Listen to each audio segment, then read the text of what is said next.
আসসালামু আলাইকুম। ধোনির থেকে দ্রুত স্টাম্পিং এর রেকর্ড গড়লেন লিটন কুমার দাস। কত মিলি সেকেন্ডে এমন রেকর্ড গড়লেন যা দেখে রীতিমতো হতবাক হয়েছেন লিটন কুমার দাস নিজেও। এর আগে ইংল্যান্ডের বিপক্ষে লিটন দাসের দ্রুত স্টাম্পিং এর রেকর্ড ছিল, সেটা ছিল 0.34 মিলি সেকেন্ড। এবার যেন পাকিস্তানের বিপক্ষে নিজের রেকর্ড নিজেই যেন ভেঙে ফেললেন। দ্রুত 2 উইকেট হারানো পাকিস্তান তৃতীয় উইকেট জুটিতে দুর্দান্ত পারফরমেন্স করছিলেন শাহিম আয়ুব এবং অধিনায়ক শান মাসুদ। এই দুই ব্যাটার রীতিমতো 100 রানের পার্টনারশিপ করলেন। 33.2 বলের ঘটনা। ব্যাটিং করছিলেন শাহিম আয়ুব, বোলিং ছিলেন বাংলাদেশের স্পিনার মেহেদী হাসান মিরাজ।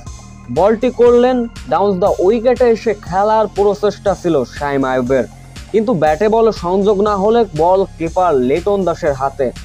দুর্দান্ত স্টাম্পিং করলেন, যেটা ধারণা করা হচ্ছে 0.14 মিলি সেকেন্ড, যা ছিল ধোনির এক রেকর্ডে তিনি ভাগ বসিয়েছেন।